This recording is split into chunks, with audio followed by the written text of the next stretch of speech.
a bit of an overview of the whole programme, which has been incredibly energetically run, and there are lots of us kind of working on some quite exciting projects. So I want to do that first of all, and then I want to kind of zoom in on one of the grand challenges that I'm working on, which is about transport, and I'll talk a bit about the motivation of that, which is something I've been doing probably for the last 10 years or so, and I'll talk about my motivation for getting into this kind of causal inference field in the beginning, which is not my own background, really. So from theory to applications, a bit of a misnomer when in some respects, as you'll see in a minute. So I'm going to start with this outline, then I'm going to talk about causal questions, which is always a hot topic of discussion, really, and quite contentious. And the usual thing in terms of looking at the difference between randomized controlled trials and observational studies. And of course, although there are some design trials in engineering, it's still the case that a lot of the data that we're going to be dealing with in these big engineering problems is often just observational by its nature. Then I'm going to talk about speed cameras, which is one of the applications that I'm working on in transport, and then wrap things up. So, the Alan Turing Institute. Probably I'm preaching to people who know everything about the Alan Turing Institute, but I shall plough on nonetheless. Is this partnership, as we know, it's the Data Science Institute of the UK, and it's also added AI to its remit now as well. So data science and AI is done at the Alan Turing Institute. Adrian Smith will be taking over as director this month, it must be now, yes, very shortly. Alan Wilson is moving on, I think, as another interim director position for the Ada Lovelace Institute, that's my understanding. So it's a partnership now between 13 universities, five originally, but now 13. You'll notice that Imperial isn't one of these, and we'll talk about that later on. But it's also the reason that Imperial are so heavily involved is because one of the large projects is funded by the Lloyd's Register Foundation. It's on data-centric engineering, and that's run by Mark Girolami, who, of course, was at Warwick but is now at Imperial, and he's still running the project, so quite a lot of the work is now being done from Imperial as well. And you never know, we may convince Imperial to become full partners. What do you think? Deborah was in the audience. What do you think, Deborah? We could try. Yes, we're not. Indeed. So, Turing scientific priorities, there are quite a lot. The one that we're going to be concentrating on in this session is the data-centric engineering one, but of course they are working across a whole range of fields, and this has now been added to. In fact, this is a couple of months old. Now that AI is in there, this is probably ever growing in terms of priorities. But what I think is interesting and really attracted me to the programme was the fact that a lot of it's deeply embedded in these mathematical representations. So it's thinking very deeply about the theory as well as the applications, which I think is really important in data science. So it is a mixture of that underpinnings as well as the computing and machine learning and so on. And of course, we do have some great computing resources there as well, both in terms of people as well as kind of hardware. And there's a big piece on understanding human behaviour, which is of great interest to me in the transport applications that I particularly look at. But it also affects lots of the other grand challenges and big projects that you'll hear a lot more detail about in the talks later on in the session. So the grand challenges there are 3 grand challenges plus a lot of other major projects going on. The first grand challenge that was underway and is making good progress is run by Julie McCann in computing. She's a computer scientist, and that's looking at resilient and robust infrastructure. She does a lot of work on sensor networks. And I'll talk a bit about that in a second. The second one is the one that I'm leading, which is on monitoring complex systems, particularly with things like interventions and extreme events. And then the third is Jennifer White, who is a civil engineer, and she's running the grand challenge on data-driven engineering design under uncertainty. So the next couple of slides, well, apart from the ones that I produced, are from Julie and from Jennifer.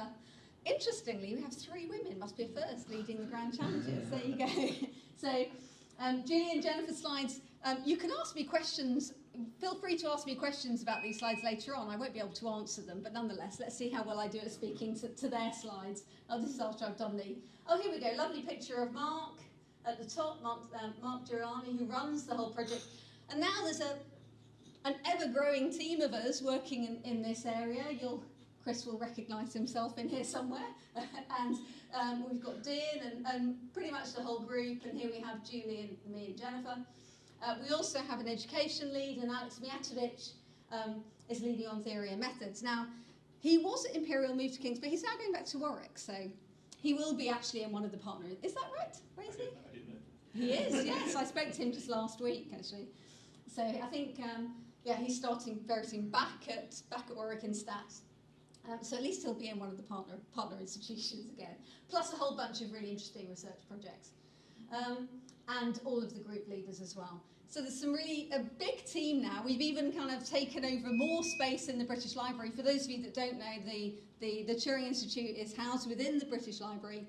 Data-centric engineering group has even more space within the library as well. So everybody's kind of co-located, which is nice. So the first grand challenge is the one that Julie McCann in computing is working on, and she's interested in sensor networks. So she's actually interested in kind of hardware and programming hardware, and she has some fantastic projects. I don't want to spend too long on here, but I want to particularly outline a couple of her applications, which are two in-the-wild applications, she called them, which is next generation water distribution networks and precision farming. Weisi, are you talking about water networks, right? Yes. I'm not going to say too much about these water networks then. I'll say a little bit about the precision farming, because I think that this is something that's going to actually be, I guess, really important going forward. So she's embedding these networks across farms. And she actually has, I don't know, maybe this says something about Julie, but one of her first projects is with Ridgeview, which make wine. So she has some fantastic group meetings out at, in Sussex, where I'm sure there was something going on there. So they've embedded some sensors. She said they're amazing people to work with. She's embedded sensors across their vineyards to monitor the water systems and so on. So she's working on these projects, both hardware and kind of obviously data-driven. The second grand challenge, which I'm involved in, is the complex engineering systems. And here we're interested in kind of, the kind of standard strap line for us are monitoring multivariate dependence and interventions. So we have 3 work streams, it's probably on the next slide. One in transportation, which I'm working on. One in cybersecurity, which is being led by Nick Hurd and Niall Adams. And one on methodology, which is being run by Almut Virat and Axel Gandhi. You'll notice that all of these are statisticians at Imperial. So we do tend to have, it's kind of nice for group meetings and stuff. So I'm going to talk more about transportation later, but all of these things have a lot of things in common in terms of their theoretical kind of foundations, in terms of they're all built around networks, and you're interested in flow around these networks and what happens if how you monitor them, and what happens if there are interventions. So, I mean, lots of examples in transport, but certainly in things like cybersecurity, if you have an attack on the system, how can you detect it and so on? And how can you use these honeypots, or whatever they call them these days, to try and actually provoke a cyber attack. So there are all these interventions that you can use in these systems to answer real applied problems. So we work with lots and lots of partners here, obviously GCHQ on the cyber one. I'm working on some data on this. Who was it that was saying, oh, you find an acronym? Peter, wasn't it? Peter Diggle. You have an acronym and then you think of the words later. So I'm working on PASTA. And I'm going to forget it's something like physical activity and sustainable transport, and I can't remember what the A is. So that again is looking at how we can use PASTA, how we can use transport, how transport and physical activity can improve our lives. It's quite an interesting study. I'll talk a bit about that later on. And the third grand challenge is this engineering design under uncertainty. And Jennifer White runs these amazing projects. She's kind of really interested actually in the kind of human side of how these projects work. Sorry, the writing's probably a little small, but I'm going to come to her lovely pictures. So she's interested in infrastructure, complex systems, and people-centered design. So she's doing a lot of work on things like the HS2 project, And she's doing lots of work on digital twins as well. But again, there's kind of a common thread across all of these three grand challenges, so we do speak to each other quite often. But as I've said, I can't answer any questions about the other two apart from my own. So I want to now, how much time have I? You've another 10? 10, excellent. So I've got 10 minutes to talk about transport. And a bit of history first. When a very old friend and colleague of mine, Dave Stevens, that some of you may know, he's now at McGill University, a professor of statistics. He was doing some work with a civil engineer at Imperial who had some statistical problems in transport. And then Dave was talking to me about it, and it was about the time that I'd started cycling into London. He was working on accident data. So then I started talking to Dan Graham, who's now become a very close collaborator and actually working on this project, about accidents in London and how I could choose my route to cycle in. At that point, I was very terrified of cycling across London. And he said, oh, I've got the data, it's all published. So we then started working on one of the first data sets we worked on was these road traffic accidents in London. And this, well, you can see that this is London. These are all the recorded road traffic accidents between 2001 and 2007. And I have various copies of this map, but it's just a dot for every accident.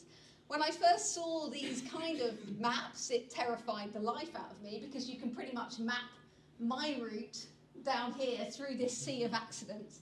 But it nonetheless made me really interested about, well, could I design a safe route? Yeah, so as a statistician, I'm sure that we're all the same.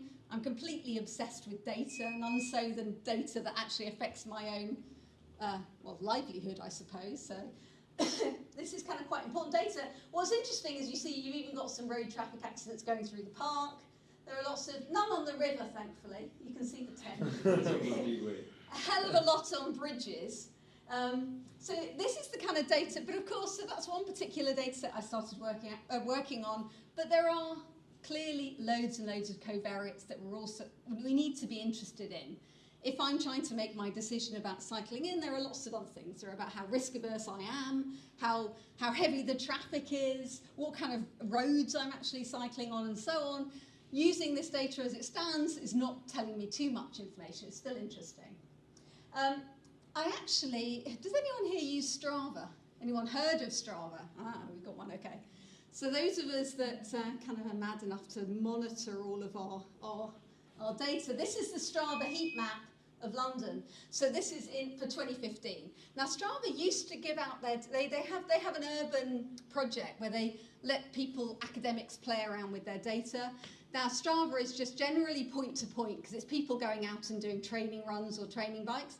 But a lot of people, and at one point me included, used it for commuting. So I just upload all of my data from my Garmin just so that I can analyse my performance to death.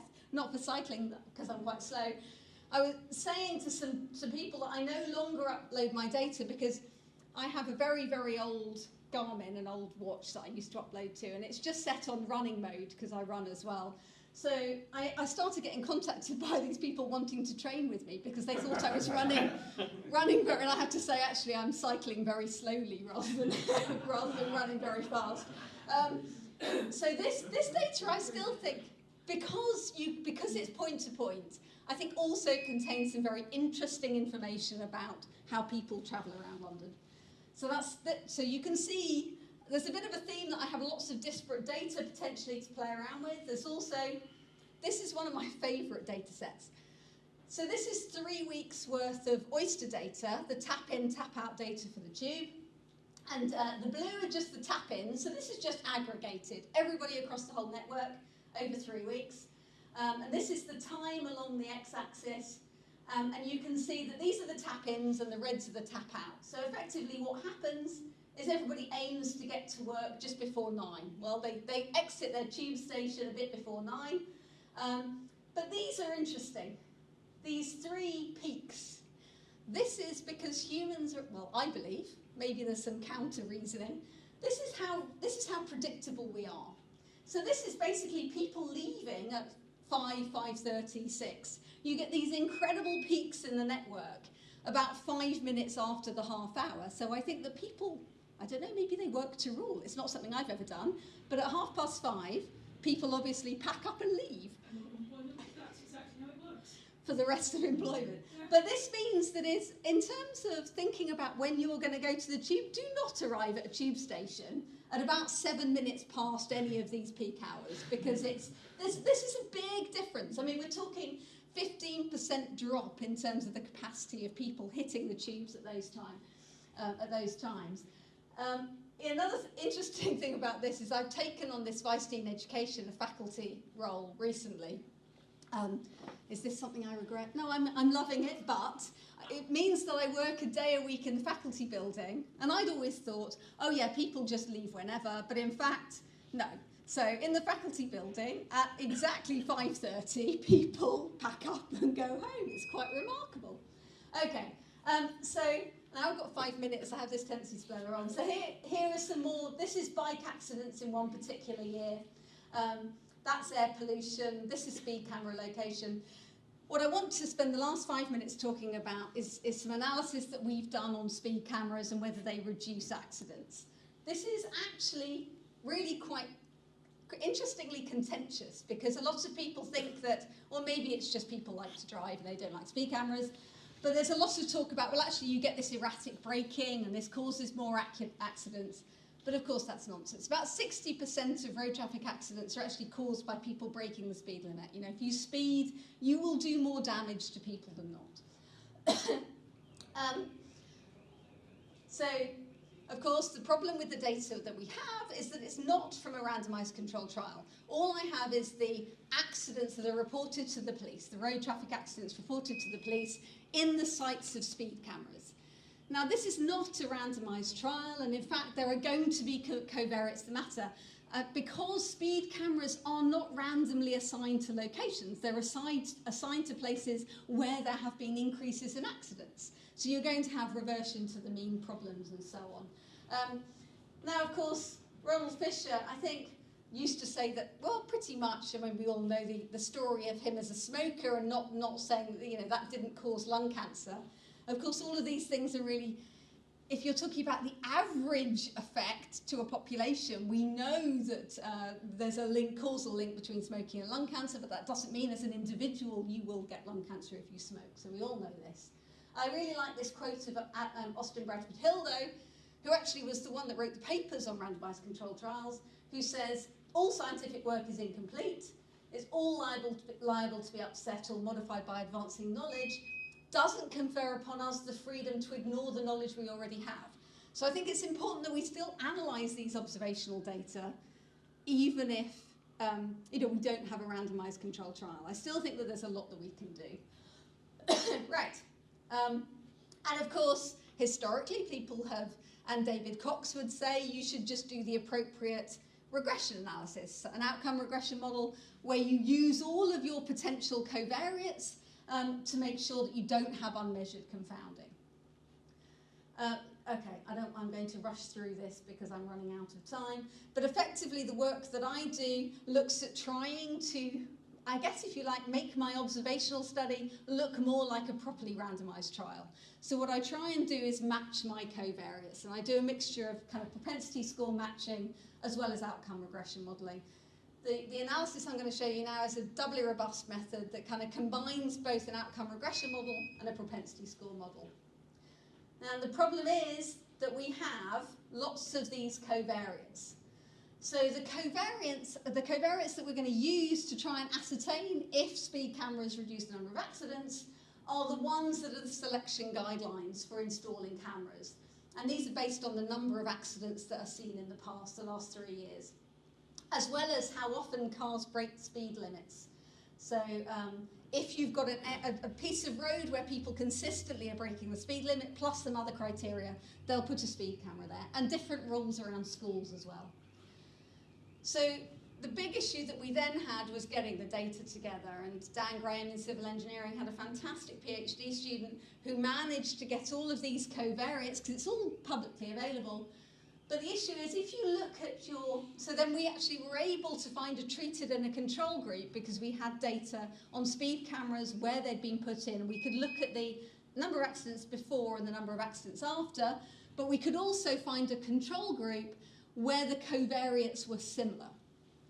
So where you still had similar numbers of historical accidents, where you had similar busyness, similar traffic flow and so on, then you're able to match and do a kind of analysis that is better than just matching the means of before and after, which doesn't take into account the covariates.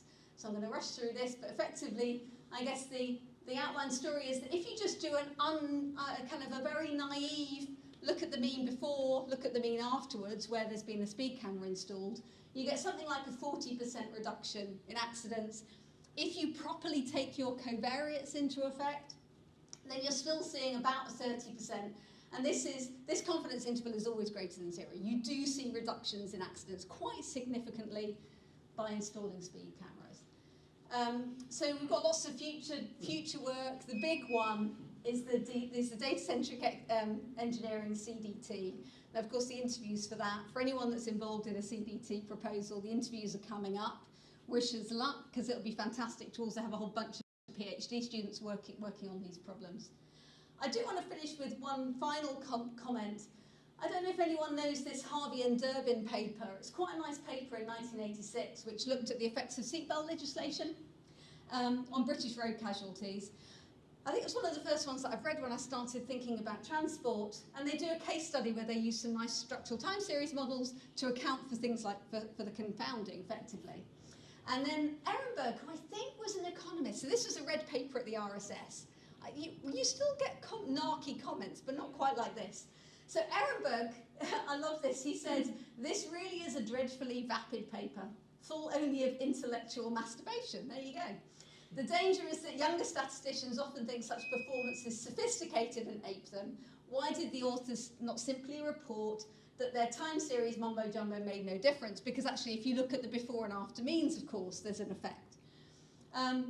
Harvey and Durbin kind of rose above this, and they wrote a very nice response, saying it's difficult to respond. It contains little in the way of relevant rational argument. So you can, I think it's worth going and looking at this rather wonderful paper and the kind of things that statisticians say to each other. We're not a particularly supportive, sometimes necessarily, group of academics. What I do like is the fact that it says, the fact that a simple before and after comparison sometimes gives the same result as a model which allows for a trend and explanatory variables does not mean it always gives the same result. And I think my view is that coherent use of statistical methods does have a very important role to play in observational studies and in data science more generally, where of course the majority of the data is observational.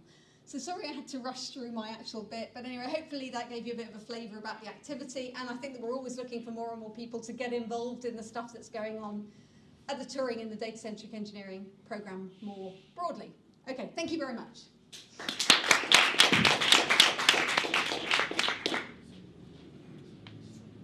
Thank you very much, Emma. That was a really interesting talk. And we do have 2 minutes left if anyone has any questions they'd like to put to Emma. So if I could talk for another 2 minutes to avoid any questions.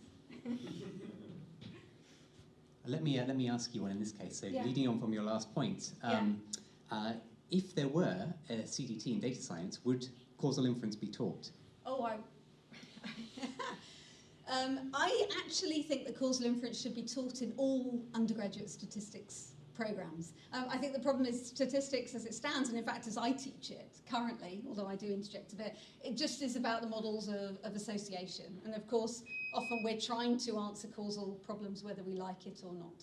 And we don't always have randomized control trials. So I think that this whole idea, I do believe, at least if we make people, maybe it's not necessarily teaching the methods directly, but I think that we should make people aware that we have this potential outcomes issue. We have this issue that we don't measure all the data that we, this whole idea of confounding is one that's not dealt with properly in our current teaching. That's what I'd say. So I would say yes, but I'm biased, of course. So I don't know if anyone else would have a different view.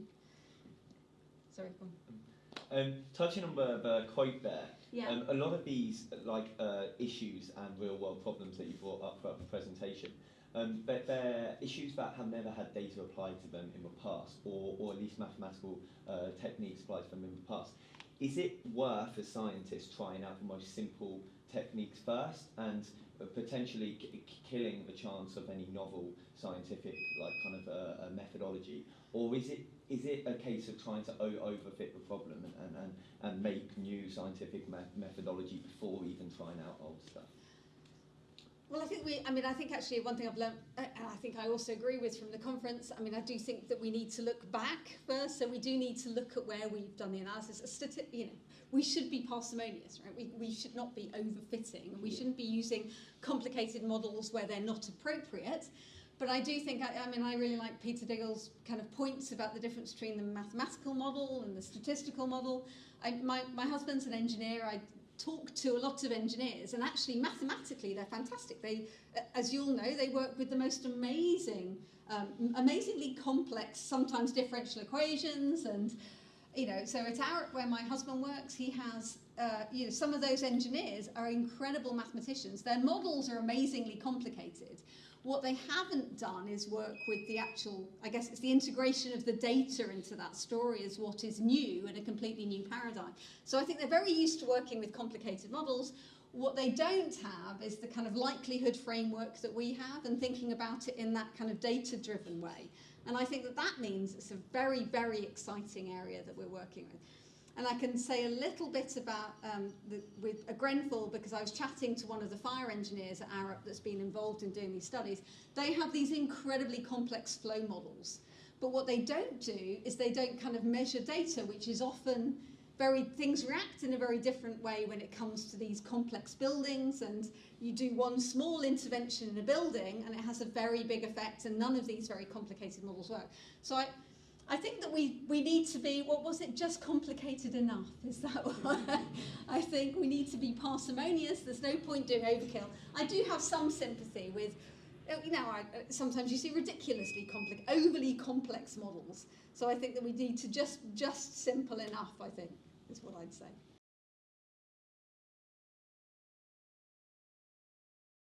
This one is not so data science, which is probably reflecting my background as an engineer. I'm learning data science, but I hope that some of the exciting concepts in here can inspire you to add data science and complement me. So here I'm interested in resilience of network systems. A lot of things have network dimensions. So already here in the background you can see some kind of lattice structure of transportation. You have data time series on top of that, right? And here we have 2 projects, and a lot of people have contributed to this work, and I really am quite thankful. Okay, so first I want to talk about the interplay between local dynamics and network topology. A lot of things have a graph structure, but they also have dynamics living and residing on them. And I want to talk about a deterministic treatment whereby I try to relate graph properties and dynamic stability. And then I'm going to give you some kinds of examples. Lots of engineering examples, which is why we're here, but also ecosystem examples. And I want to show that these things are quite universal, and we can learn from each other, perhaps. So here's, some examples: water supply, transportation, electricity supply, telecoms, food webs, organizational structure. All of them are have graph structures and have dynamic processes. Some of these processes can be quite simple, and I'll show you some simple ones. Some can be really complicated, like some of the complex nonlinear differential equations, partial differential equations, stochastic differential equations. I don't go into any of those yet.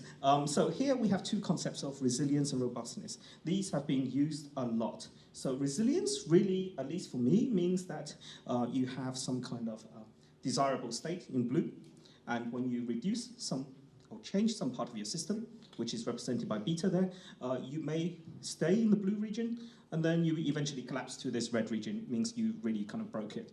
And I'm very sad, because then if you change beta, you can't go back to blue, and that basically means you've broken something. And if you break enough of these things in a network system, and then, well, of course, the whole thing kind of collapses. And that's what you mean when you talk about robustness. You wonder, well, how good is this thing when you start breaking lots of things together? So we're interested in these kind of things.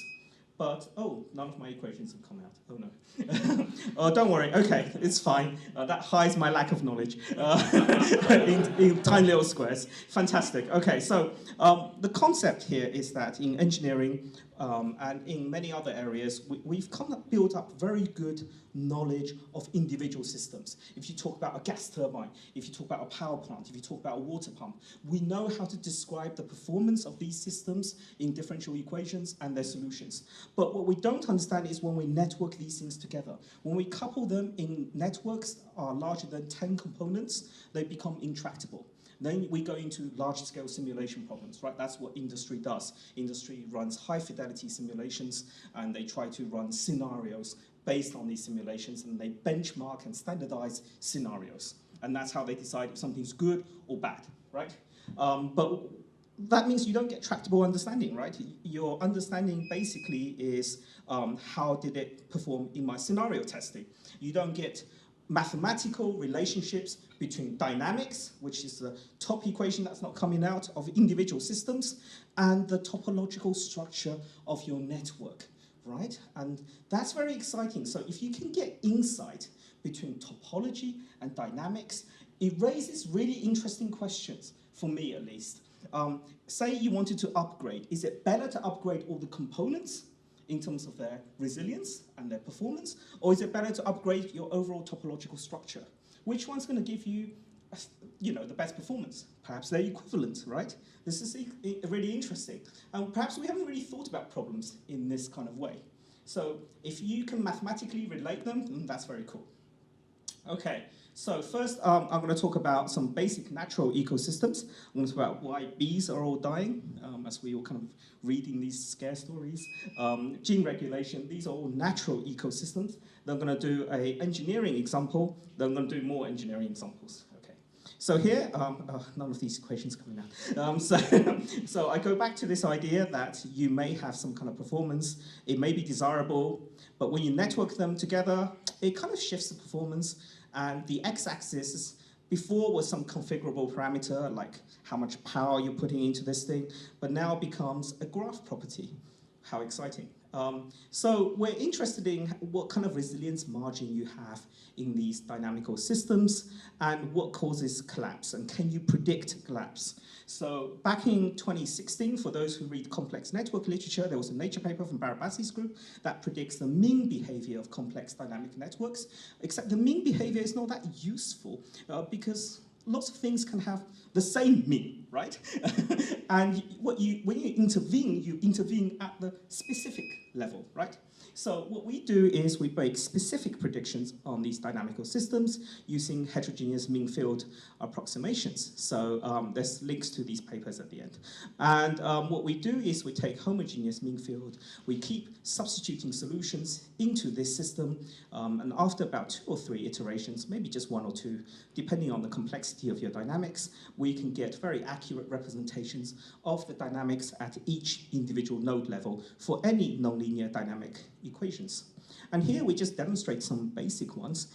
This is bee pollination, and it explains why bees are all going extinct because they have this critical threshold, which is very annoying. C. Basically, this equation tells you that bees are very happy and they keep growing unless the number of bees in the hive is like below some value C. If it is, then they all just die for some reason. So there must be a minimum number of bees, otherwise they will just die. And that's kind of a problem. So in these kind of dynamics, you can see that our theory predicts the simulation very well, and we can see how perturbations in certain bees dying kind of leads to whole hives and networks of hives dying off. In gene regulation, which is also another biological ecosystem kind of understanding, we can also predict this very well, and you can see that our simulation matched very well our theory. And so other things include telecommunications. So provided that you can write differential equations for your system, whether it's a biological, ecological, or engineering system, which I think most of the times you can, and I'll show you some times when you can't, then you can understand their equilibrium and asymptotic behavior, and when you can have cascade behavior. Right. So in the cases that you can't write differential equations, we may have to get data-driven solutions. So these are typically when your dynamics are complex. What do I mean by complex here? I mean that Your dynamic solutions are very high dimensional, meaning that you require 3-4 states or variables to explain them. Think Navier-Stokes, think fluid dynamics. These are not simple, you can't write simple solutions. You can write the differential equations, but you can't find solutions to them, right? Especially the Reynolds numbers are changing. So no closed forms, or they are not known. In some things, we just don't know the differential equations. If you think about candle flames, the fire example, not very many good equations govern these highly volatile systems, all very noisy, right? So here we're going to talk about water networks, as I promised in the title of my talk, and rail transportation. So here we may have to fiddle and change our definition of resilience given the lack of equations. Here what we use is something recently invented in analyzing ecosystem. It's called something called the trophic coherence. Basically this means it's you try to structure your network and look at the hierarchical coherence. If you think about a dictatorship, it's very coherent, right? You have one leader, and basically he or she tells everyone else what to do.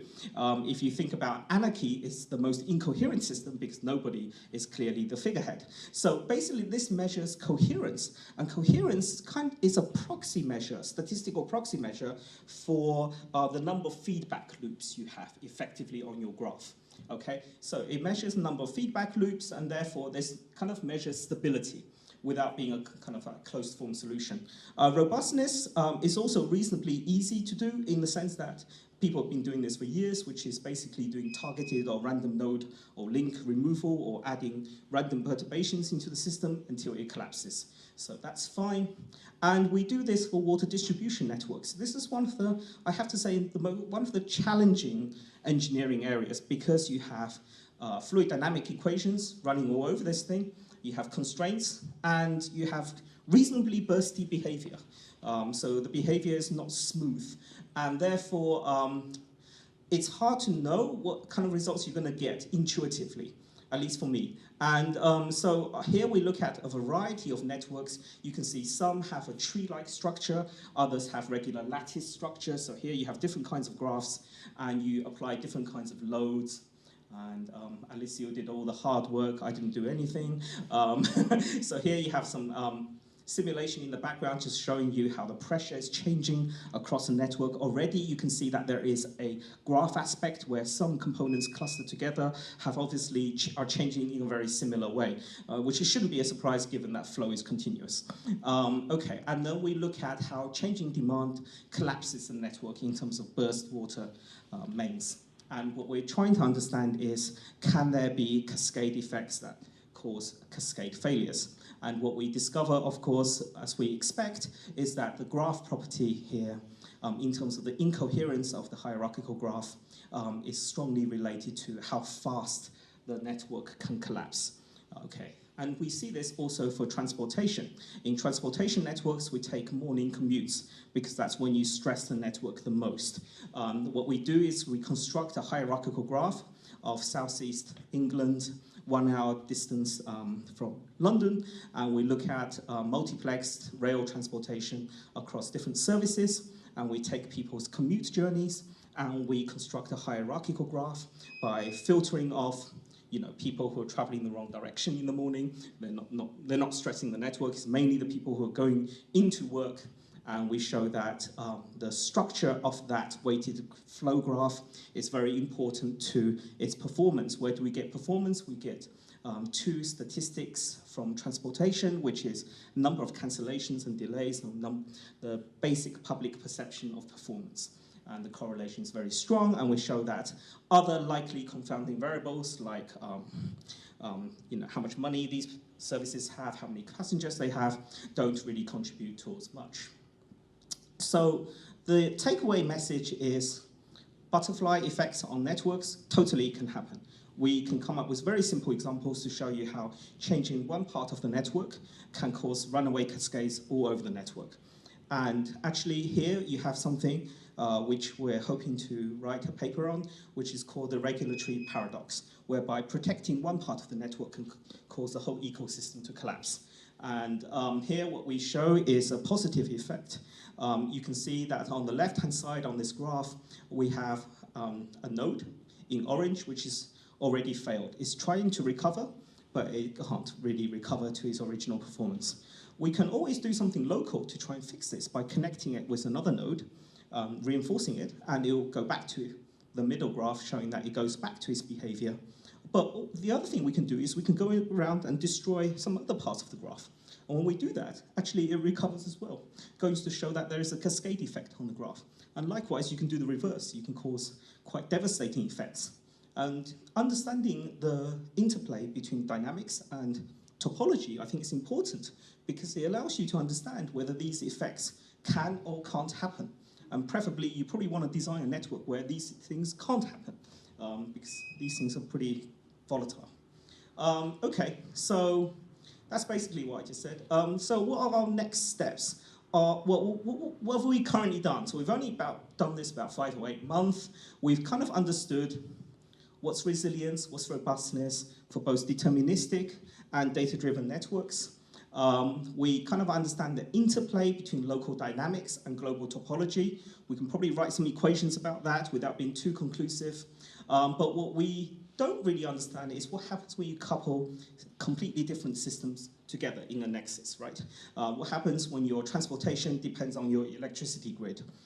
Different dynamics, different topology, coupled together through some common nodes. And that's very interesting, but more interestingly is using some of this knowledge to reinforce some of the data-centric engineering challenges. So Mark will like me now, which is how does this knowledge of topology and dynamics reinforce where you optimally sense on complex systems, how you design components and architecture, and how you control in real time. How does this apply to control theory?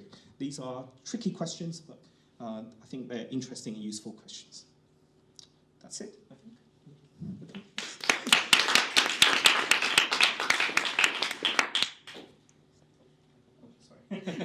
Thank you, Weisi. That was a really interesting talk. Thanks. And we actually have plenty of time for questions now, so if anyone would like to ask Weisi questions, that's it. Can you go back to your slide on the rail network, or on the transit network? Which network, sorry? Transit, London Transit. Yeah. So you didn't mention it, but in the lower left-hand corner, pointing towards a pathway to reduce interdependency sounds worrying to me. I want there to be interdependency so I can make my transfer. Absolutely. This is one of the paradoxes that unfortunately you get when you connect things together. The more connected you are. So back in the 70s, Robert May, some of you may know him at Oxford, had this theory that there's a paradox that the more connected you are, the less resilient you are. He proved this with a random graph, so there was no weighting, no dynamics, and he shows that the resilience or the leading eigenvalue of your interaction matrix is proportional to the square root of the number of nodes and the average connectivity of your node. So that kind of already hints at cascades are easier to run away when you're very well connected. So of course, with dynamics, you can redesign the dynamics to suppress that kind of behavior. But that only happens if you think in this kind of way when you design systems. If you don't think and you just connect things together, then you have no control over this. Does that answer your question? Maybe. I'm not worried about what you're suggesting. I mean... And there's a contradiction here, right? If there's a number of ways to get from A to B, then it should be more. I don't know the difference between robust and resilient. That was my other question. What do you mean that it strongly correlates to resilience but not robust? Right, so here resilience means how easy it is for cascades to happen. So if you have a traffic congestion or in the rail network, if you have a cancellation, how does that affect other cancellations and services? Failures here, or robustness here, refer to outright blockages. So in terms of like if you shut down a station, then the whole line is blocked right there. That's not a cascade problem directly, that's more like a failure problem. So here what we found was that resilience is a much better indicator of how rail networks work rather than robustness. But going back to your paradox problem, this is not very well understood. So, and this depends on the dynamics. So when we look at this example here, we can come up with examples where greater connectivity leads to poorer resilience or better resilience. It really depends on the dynamics.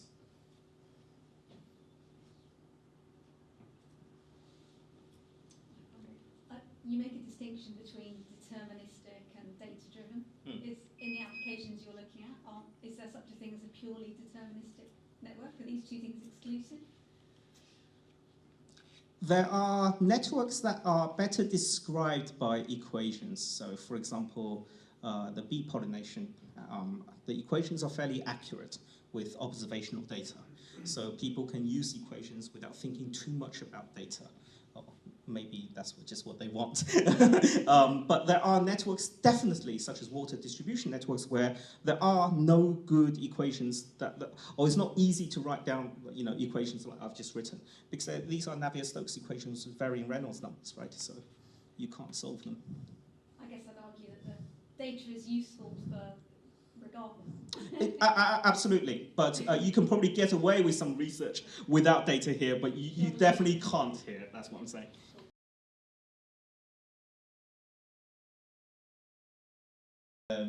I want to talk about some of the good work we've been doing at the Alan Turing Institute on data-centric engineering. What hasn't been said yet is data-centric engineering is a term that has only recently kind of been proposed for a lot of the kind of data-driven approaches that have been kind of incorporated into this project. And I think it's a term that hasn't really had a stamp put on it yet, so what it means and the kind of regime it has. And in this talk today, I kind of want to describe how I see the term through this simple problem of this project that I've been working on. So the project concerns modelling railways and kind of modelling their damage or structural change over time. So we're concerned about a big kind of piece of infrastructure such as a railway bridge, as you can see on your right there. And we want to have like a kind of a baseline model for it, so that we can model the change to it over time. Such a bridge is an incredible kind of like large structure, and engineers build FEM models, these big numerical models that kind of predict the output to this.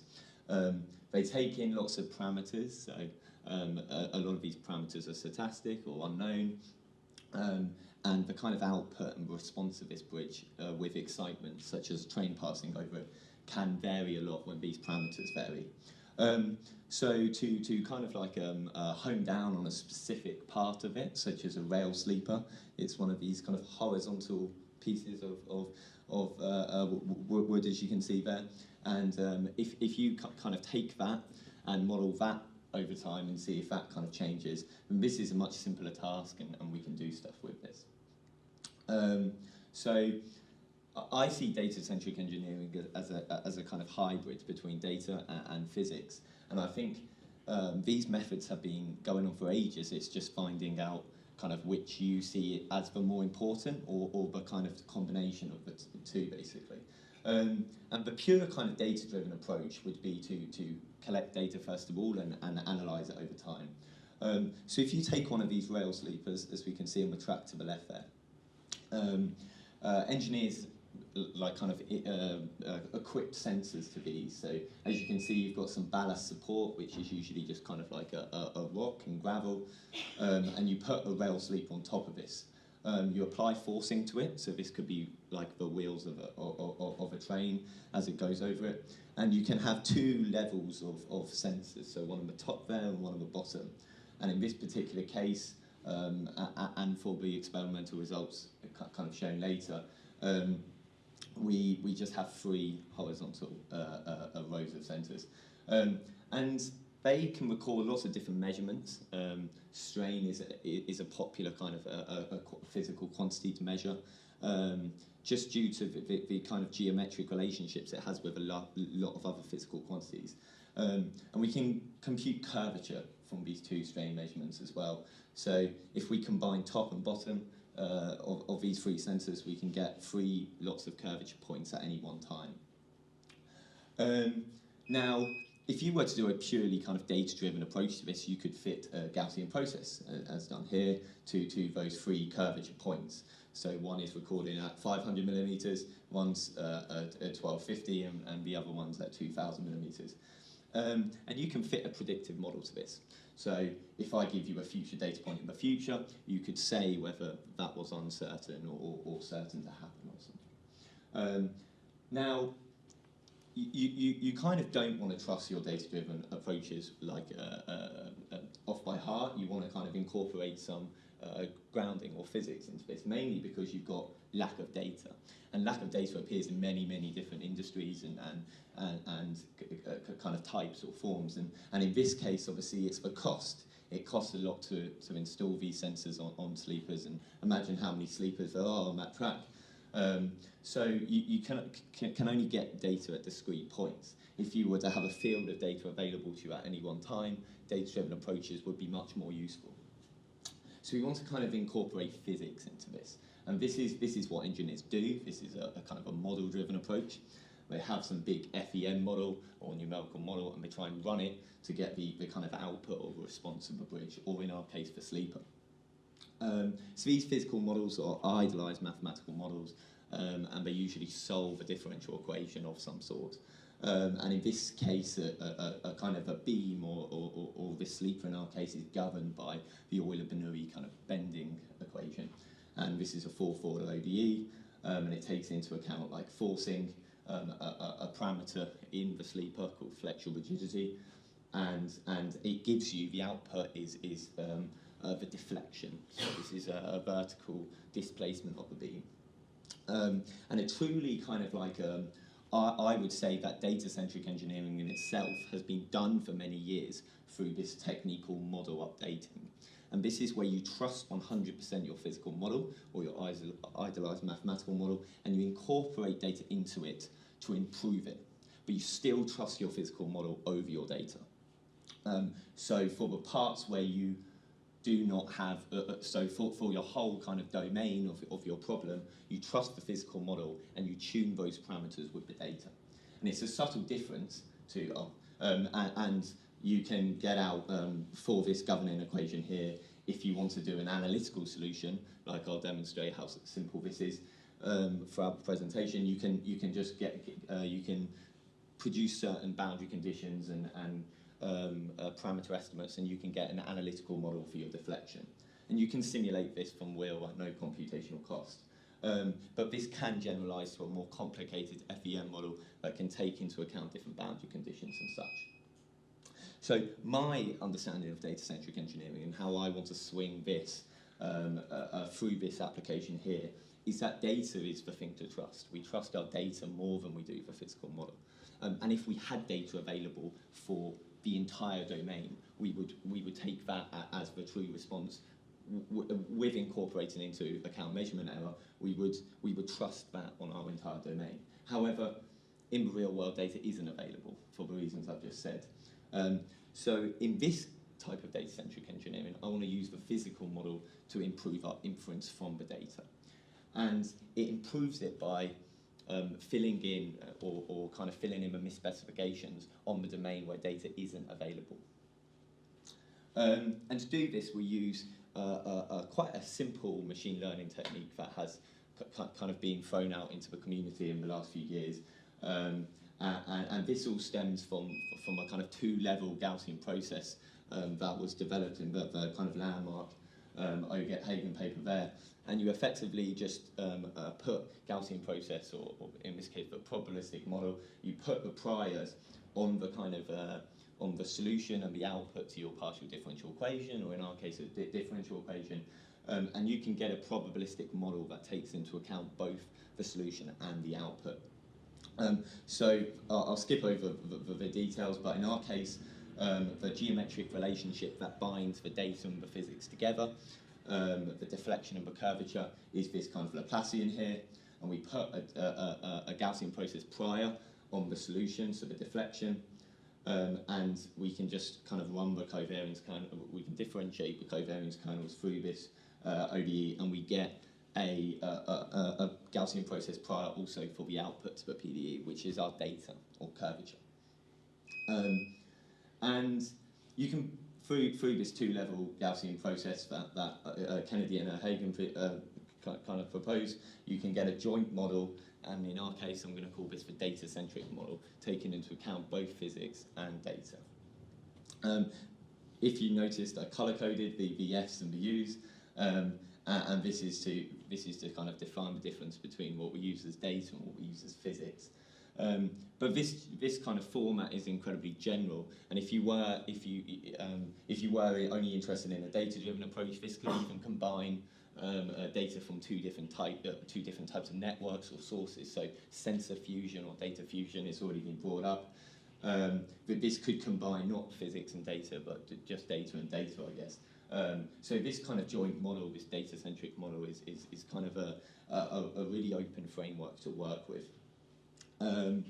So the actual curvature data, this is taken over time, and as done in a lot of Gaussian process regression, you can kind of estimate your measurement error and your mean measurement over time. So you just take a batch of data, you estimate your kind of measurement error by that bottom equation there. And in model updating, they kind of estimate their parameters in their model by using the data. We do have to do that before we can kind of get to the joint model posterior. And you can just do it via that kind of bottom equation there. This only holds in our case because we've got a really simple analytical model. This optimization problem becomes a hell of a lot more expensive and computationally costly if the model is a more kind of a complicated finite element or numerical model, but there are schemes to get around this. For the results that I'll show you at the end, we use just simulated annealing for optimization. And finally, we get this data-centric posterior, which combines data and the Y there that you see on the left-hand side takes into account data and the kind of simulation from your physical model. And it builds this posterior for curvature. So I like to see this data-centric posterior as, and this is there's no magic here. This is just a simple kind of Gaussian process regression posterior. And I like to see this data-centric posterior as one that kind of is formed by the physics in the places where the data is not acting on or is not being measured on. Not just this, but because it takes into account two different physical quantities, we're almost learning about things that we can't measure through data that we are measuring. So it is pretty cool in this respect. There is one major kind of thing that appears from this, and this is the choice of kind of like how many times do you simulate from the physical model, how often do you let the physical model act on your kind of inference. And in a lot of cases, this is constrained by computational cost. I said we can generalize this model to an expensive finite element model, and in a lot of cases we can't simulate from this any more times than what we're allowed. But in this really simple analytical case, we have a choice of where to simulate from it and how often to simulate from it. And I'll concentrate mainly in the top one because in the next few slides, mainly because the bottom one is quite well known. It's called active data selection in Gaussian processes. Yeah, so go and Google that. So the choice of the kind of number of simulations here is a really interesting problem. So we can kind of go back on intuition that data is the most important thing. We're interested in that. So I want a data-centric model that can predict where my data is when I leave that out of the training of my model. And if we go back to our posterior here, this gives us curvature posterior on the entire domain, just like any Gaussian process regression. And I'm going to train it on half of my data, or if you give me 8 points, I'll train it on 7 points, and I want to try and predict where my other point's going to be. And we can see from these that, so I train on the two left points here, and I leave out the third one on x equals 2000. And I try and predict where this point's going to be. And obviously, because this is Gaussian process regression, at the top, this is almost like just data informed. It's got virtually no physical kind of intuition whatsoever. And as you can see, because we set a mean zero prior, the kind of the regression mean doesn't really go through the data whatsoever. As we increase the number of physical simulation, we're kind of looking like it because we're informing our model from the physics. And as you get to too much physical model in inverted commas down at the bottom, you're kind of cancelling, you're giving no probability to the data whatsoever. We're over-specifying our physical model, and this isn't actually what's happening in real life. So there's a perfect balance Defined NU equals 7 or something similar, we can kind of follow, we have to define a metric and then try and minimize this metric. In this case, pick out mean square error. And if you look at, if we take these number of simulation corners 2, 7 and 14, we can try and just do an interval search to try and find this minimum. Unfortunately, you can't do it analytically, you need to do it numerically. This could be problematic if you had a kind of a big domain, but for this it's quite simple, and we can pick out that the kind of the optimum number of physical kind of simulations to go is 9 in this case. But this is just a type of metric that can be used to assess how good a data-centric model is. I'm almost proposing a model, I realise this, and then trying to find out how to evaluate it already, which isn't always best scientific practice. But we can use this model to go back to our kind of sleeper experiment and to try and detect system changes or structural changes, which is the goal of this all along. And some people from the data-centric engineering team, they ran an experiment and they put a sleeper down on a test bed of gravel, and they tried to give it as much force as possible over time to try and break it. And obviously they did multiple cycles of this, so time is on the bottom axis and force, how much they put on the sleeper, is on the top. And about halfway up that y-axis is like the kind of force that you would expect when a train goes over it. Okay, so any more than that, we're testing the robustness to extra forcing effectively.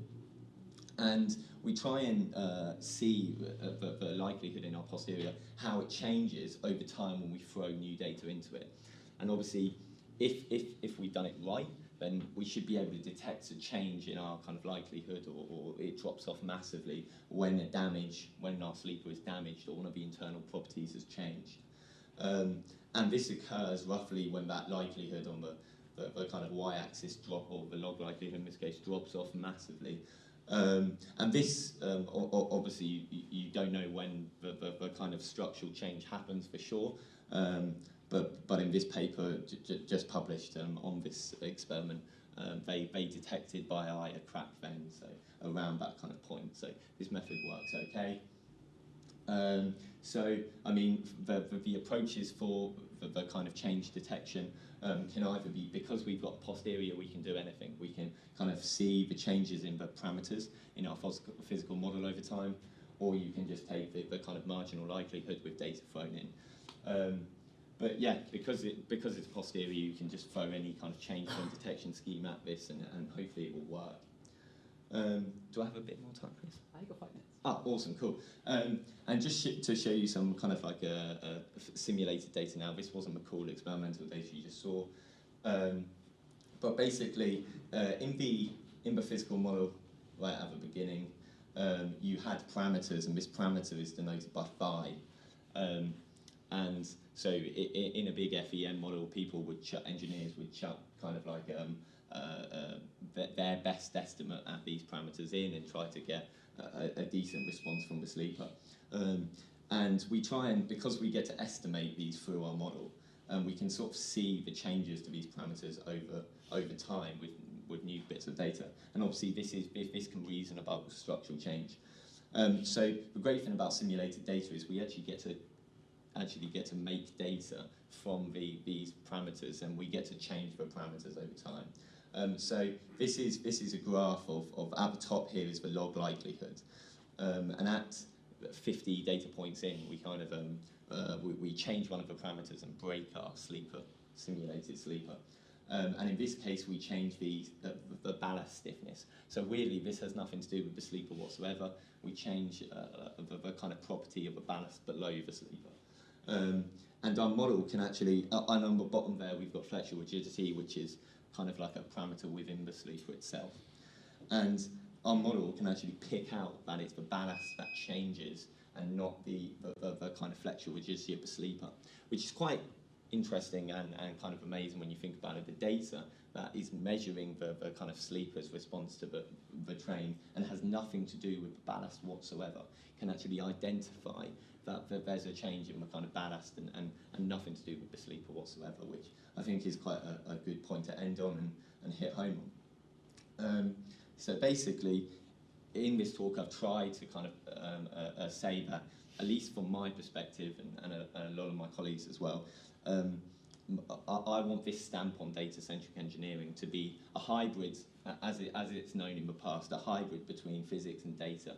But I want to trust data more, and I want physics to inform us while data can't. And in this case, I think this is the first time that somebody's used data-centric engineering in this way. So in this case, we've used Gaussian processes, but I think a lot of the work that will be contained within this program in the future will use different types of statistical and spatial temporal processes. But what they will do is they will kind of like combine physics and data in novel ways, and I think this combination is the key to data-centric engineering. But yeah, for sure. Thank you ever so much for listening.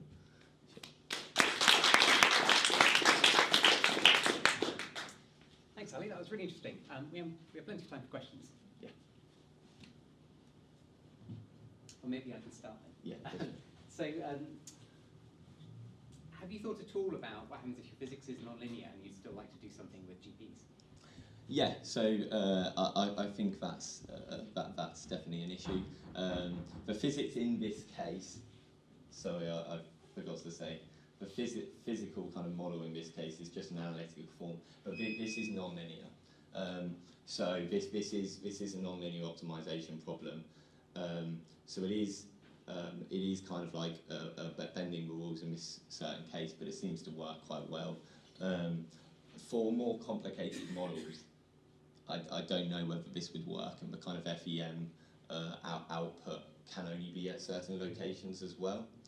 So in the bottom case here, we've got like NU equals 14, but some FEM models can't. Like if this just kept on getting higher and higher and higher, the resolution that a lot of FEM models could work on isn't that great. So yeah, there's issues on the model side definitely, but this is more of a kind of general combination of data and physics in this way. So I think yeah, I hope that answered your question. Yeah. How do they decide where to put the sensors? Is that driven by the physical model? The sensors is all they can afford. So like there's plenty. 3 is all they can afford in this case. Where they put them, this is done via like kind of like a physical intuition rather than a model. I mean the train wheels go over 2 points, so they put the sensors where the train wheels go over, and then where you get the kind of maximum absolute deflection will be in the centre of the sleeper, where the kind of the curvature is the most. So they put a sensor there as well to measure kind of like how big the curvature is magnitude-wise. Could you use your model to somehow dictate or inform where sensors should be? Yes. So optimal sensor placement is actually a really kind of like a big thing in instrumented infrastructure, yeah. and I think this could well be done by that with these kind of these posteriors at the end. You've got the setup there to do it already. For sure, yeah. I don't know if you want. It follows on from that. So this is well outside of my area because I'm making a statistician. But I've been mulling on something Emma said earlier, which relates to that, which is and you're not the first person I've heard it from. I've heard it from Kerry Manx, I've heard it from Roger Bailey. Yeah. That in all, especially your massive observational data, you really need experimental design principles. And what you said, you got very close to saying. I was thinking, when I sat through experimental design, where do you choose your points? Dose. I say my world. Do you have equally spaced dose levels, maybe on a log scale, or can you do better than that? And of course, with adaptive design, of course, we can do better if we're a bit basic about it. But I guess what I'm asking you about, as you're the one there, is what is the connection between the experimental design principles and the kind of things that you're trying to do here? So I think in terms of the physical, so we'll start with the physical simulation and get onto the data, because I think we can learn a lot from it. So like the location of the simulation coordinates is actually I haven't touched on this, but this is a well-studied field. So in Gaussian process, for example, they pick where the posterior, you can actually, because the posterior to a Gaussian process is just take the actual variance only takes into account where the simulation is and not actually on the target value. So you can actually learn where to put your kind of point that minimise the posterior variance overall. In terms of the data, this is an open field. Like, I mean, they've only, as far as like kind of optimal sensor placement goes, but it's more to do with this, like kind of like leaving one out and seeing how the system responds and how our predictions change. But as soon as you've got a posterior on the entire domain like we do here, there's ample like kind of opportunities in terms of optimal sensor placement and also faulty sensors as well. Like if you can imagine that black dot on the left is way out of line of the posterior, then we know that either the kind of physical model is wrong or the data's wrong. And the data being wrong is a really valid point, like a sensor could be broken, for example. So both of those, optimal sensor placement and faulty sensor detection, are two kind of applications of this potentially. And so there was a question at the front. Oh, sorry. I really like the point that you made, that you can tell if it's a ballast. I mean, from my understanding of high-speed rail, especially in this country on soft ground, is that soil deformation is one of the biggest problems. That then perhaps leads to concrete breaking, but concrete doesn't usually break by itself. Right? It's well designed. It's quite stable. So can you tell something about ground deformation from this as well, do you think? Potentially, yes. So long as it's in the physical model. This is the really important thing. So the more complicated your physical model, the more parameters that it contains, and obviously that in a lot of statistics that's bad and it overfits. However, this phi value the more parameters it contains and the more aspects of the system that it talks about or describes, the more kind of chance you have to estimate this using your data. The cool thing about physics and data combined in this manner in this presentation is you get to say stuff about the physics that you could never measure. You can't put sensors in gravel in this ballast, for example. So this is really cool. You could potentially put sensors on other objects that rested on top of soil or such other ground, and you could learn about that from physics as well. So I think this is a certain application of data-centric engineering in this manner. And I would like to see a lot more of this in lots of other kind of applications, because I think you can learn a lot about a particular system just from measuring a certain bit or a certain aspect of the system. So yeah. Final question back. So I guess that leads on nicely. So the idea of mixing a statistical model with a physical model is very appealing, and there's been lots of use cases in my history where I've been love to be able to do that, which I know how to do it. Yeah. Right? So in your research or in your literature, are there other fields that this has been applied to? Yeah, so data-centric engineering isn't a term. When you type data-centric engineering into Google, Mark will love this, you just get this program, that's about it. The term hasn't really been used elsewhere, and when I put data-centric engineering down there, that's that's the term I give to the old-fashioned work as well, or the old work in this literature.